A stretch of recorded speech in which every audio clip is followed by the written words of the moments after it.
So this is Bravo Lima. It's an ASW20 A model. It was built in '78. I got it from a guy who had it in a hangar for years. I've done a lot of work to it, but now I'm really interested in redoing my cockpit and mainly my panel. I apologize for the glare that you're seeing here, but this is my panel. Clear nav in the center, 2-inch instruments on either side. It works.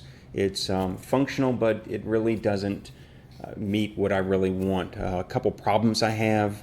The transponder and radio are supposed to be flipped, and with the radio that far down between my legs, I really can't see it very well when I'm trying to switch frequencies. So I'm really trying to get it up to where it's more accessible. I have room at the top where I can actually get the clear nav a little bit higher, where it's more directly in my field of vision.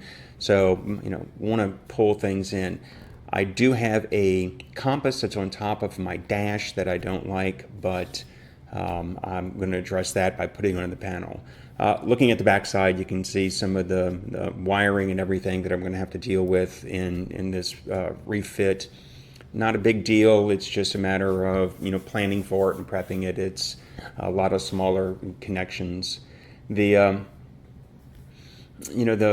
big thing here is with a whole cockpit redo, and while I have everything out, I'm just going to take the time to take all the decals off, paint everything, really try and almost start from scratch on the interior and get my panel done.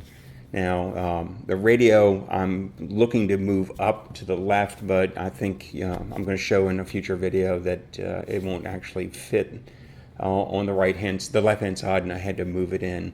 This is just in my driveway where I get to work on it when I get an opportunity. But the prepping and the dimensioning, etc., in CAD, which is coming up, is key. I'd say most of my time prepping for this has been spent right here in CAD, laying it out, figuring out where things go, how I can make it all fit. A few things to note: I'm using this Solid Edge 2024. It's a free application you can download. It's 2D only. It works fairly well. It's a little difficult in some of the way the commands work, etc. But once you get used to it, it works fairly well. I imported the original I imported the DXF that I got online. I have no idea who drafted it originally, but it seemed to match the at least close to the panel that I had in my cockpit to start off with. So I used that as a sort of starting point template and then modified it from there. I'll pull it up as a background where you can see the differences, but some of the major things that I did was I did narrow this section up a little bit to give myself a little more room. I made it just wide enough to fit all of the switches, the breakers, and those things. Originally I only had two instruments per side. This was the airspeed and altimeter, and this was the clear nav vario and the regular vario. And I really wanted to fit more into the panel. I had a compass on top of my dash, which kind of blocked my view, and I hated it on top. So I wanted to get that down here and put a compass down here. And originally my radio was supposed to be here, and my transponder was supposed to be down here. Somehow it got swapped in installation, and my radio was really far down, and honestly trying to see frequencies and switch frequencies when it's between my legs and I'm trying to fly, it made it very problematic. So I really wanted to get my radio up here. Now, the video, and you'll see later, and I'll talk probably more about it in the other videos, but I wanted to get my radio over here, but it turned out that didn't work out that way, simply because the actual length of the radio and the back of it, and the fact that the cockpit actually tapers to the front, it wound up impeding on the dashboard at the top. So I had to swap these two. Not a big deal. My altimeter is now over here, and my radio is here, but it did make it tighter. A few of the things, and I'm making this video after I have finished the installation. that I wound up changing. This is a RAM mount for, I use a separate phone with XC SOAR on it. I wound up putting it down here. My dash still comes low here, and that with that RAM mount, it got in the way and it completely blocked the compass, which I really didn't care, but it was just better down here. And honestly, a couple other things, and you'll see it in the other video, and I'll talk to it. But this is a cutout for the vent, the air vent in the front of the canopy, and this is a cutout for actually the canopy ejection. So on a 20, it's not like a 27 where there's two handles on either side to eject the canopy. This is a handle that you pull, and it releases a connection point at the very front of the canopy, and the canopy will pitch up and go backwards. So I had trouble making this clear. In fact, the clear nav behind here would hit that bar, and it took me a while to move the bar and bend the bar up out of the way and allow the bar to articulate fully. So that was slightly problematic. So if I did this over again, I probably would drop this down maybe another 1/8 inch or so just to give it some more room. But here's where you want to take the time to truly lay things out and think about them, because as much as forethought as I tried to put into this, it really had a couple things that I now know and have learned, but I didn't know then. So I'll show you a few more things, when I'm laying this out. I created boxes around each of these, and they're in guidelines, are basically, the size of the back side of these instruments, and just to make sure I had clearance on the back of them. The hard part was the clear nav. I don't have a good CAD drawing of the back side of the clear nav 1. I think there is some now for the clear nav 2, but I have a tunnel mount, which is different than the normal tunnel mount, and the ClearNav drawings and information that I can find today just wasn't for my ClearNav 1. So, getting clearance back behind here and making sure that I had clearance was really tough. A thing that happened again, this being my airspeed indicator, and I was intending to put altimeter here, and there was space, essentially like a relief that was just in the tunnel, and where the ClearNav mounted on the back of the tunnel, so it wouldn't impede. But when I put the transmitter, the radio, moved it from here to here, it just, in fact, I had to bend one of the mounting tabs over on the ClearNav back mount to let the radio sit in this one location. So it was just a hair bit tight. I don't know. I mean, if you look, there's a little space here. If I had moved the radio over hard against this, if it would have actually fit. But I don't think it would, because it really impeded in the back when you go, because this radio it's a good 6 or 8 inches long. So let me show you the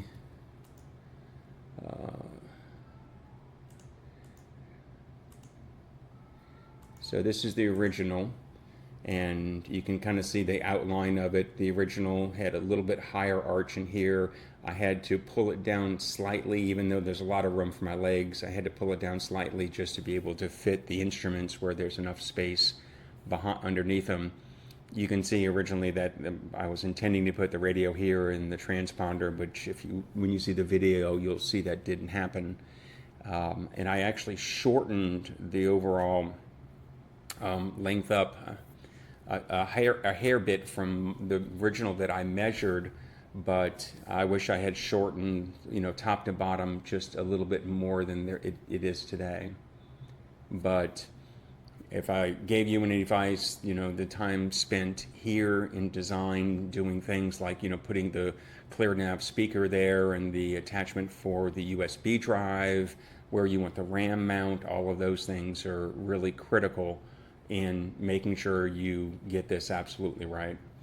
I had the benefit of the guy who was doing my CNC, he actually made a out of wood. It made a prototype. Actually, wound up making two prototypes, and those were really valuable for me. Trying to stick them in the cockpit, see where they fit, see where you can see this. The cutout for the vent is mine's further over to the left than I think the original CAD design was. So those little things, it really helped having the prototypes.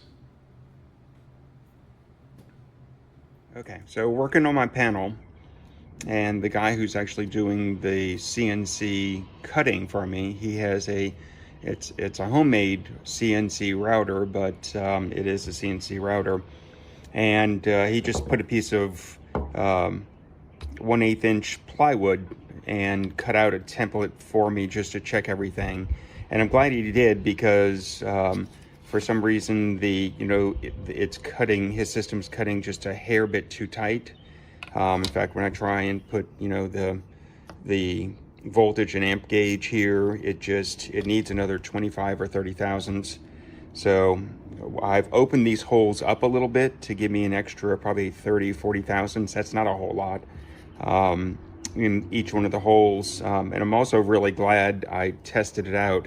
These are the little circuit breakers that are going to go down here, but the little nut that came with it, clearly it's going to interfere with each other. I've ordered some smaller nuts for these metal, just regular metal nuts instead of these plastic guys that will allow it to get closer, but I did pull these up and push these out in CAD to space these out a little bit further, so to give myself that room.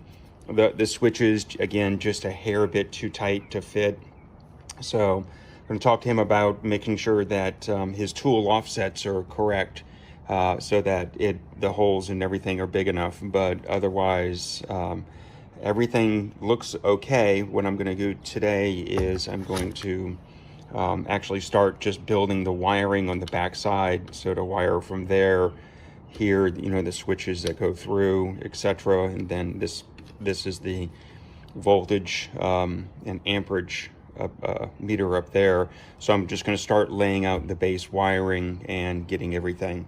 I did get some, these are shrink lock connectors, and I actually got the right shrink lock connector. I even bought a heat gun instead of just doing it with a torch, and then the right kind of crimping tool for doing these. I used to just do them with a pair of pliers, that was good enough, but I want them to crimp really, really well.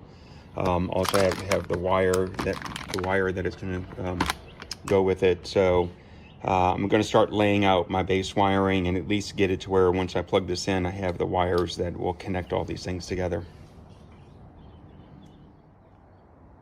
I'm at a point now where I've done some basic wiring just to give you an idea of the wiring schematic. I may create an actual schematic at some point, but it's really, really simple.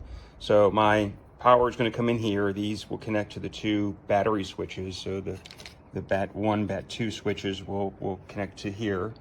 That goes into this distribution block. So these four here are for power through. They go into the 5 different breakers. So my instruments are the display, the ClearNav display, ClearNav Vario, Flarm, the transponder, and the radio. It goes through those and then straight out of the breakers into the switches, and then switches into the power that runs to each individual device. So the only nuanced piece is this guy who measures the voltage and current. It's got 3 connections. You have a plus, a minus, and then the one in the middle is another negative. And what you do is you feed all of the ground. So all of the grounds are going to go through here and then go into the batteries through this one, through this third wire. So you see that this will be just regular positive and negative, but this one is the one that's going to go to the batteries. That's going to feed all of the grounding for everything, and that's how it measures the actual current, because all the current runs through this one device. It's not a lot of current, so I'm not worried about frying anything, but I may install a bypass switch where I can just connect ground, bypassing this guy in case something goes wrong with it. Then I can bypass it, and it won't measure current. It'll just measure voltage, and it won't short anything out. But that's all the prep work. It just took a long time to do that. Just so you guys see, I actually am using silicone coated wire. This is 22 AWG. You don't really need anything bigger than that. You can carry, my heat thing. It can carry enough current for it, so silicone wire. And I also have one that's in a sheath that's with both a black and a red in the sheath to feed straight to all of the radio, etc. I think that's all the prep work I'm doing now. Now that I've tried everything, I just need to get the panel cut, and the next video you're going to see is actually starting to assemble all of this together. The new panels arrived. Tim just finished cutting it. It looks beautiful. It needs some cleanup, and I need to sand the edges. I need to break it loose from the backing, but it looks gorgeous. He even took the time to put some paint in the words.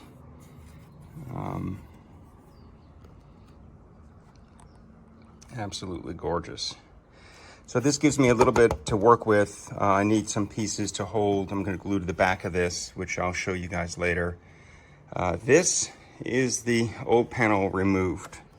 So let me just flip it. It's going to be upside down, but hey, you can tell how much different it's going to be once I've got all of that's got to be moved over. The whole power wiring is going to be very different. All the power is going to be down here, and it's not going to look like that. It'll be much cleaner. I'm going to spend a lot of time routing power around. And again, back to the new panel.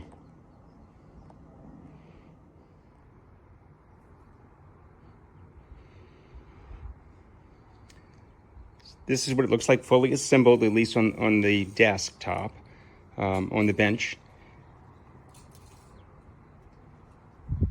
Everything fit extremely well. Had to do a little bit of extra filing on the switches and I think on that guy, but everything else really fit almost flawless.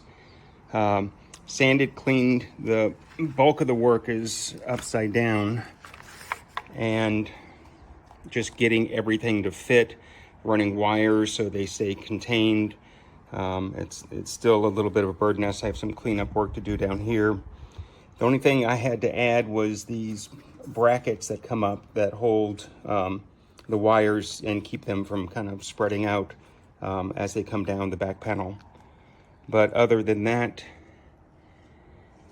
a lot of work, a lot of assembly, etc. So I also cleaned out the interior, got all of the debris and everything out of there. I and taped everything off and repainted the inside with more of a sort of new glider cockpit gray color that you can see. It looks so much better, and it's going to spruce this cockpit up tremendously. Here's probably my after the cockpit refurbishment. A couple of things.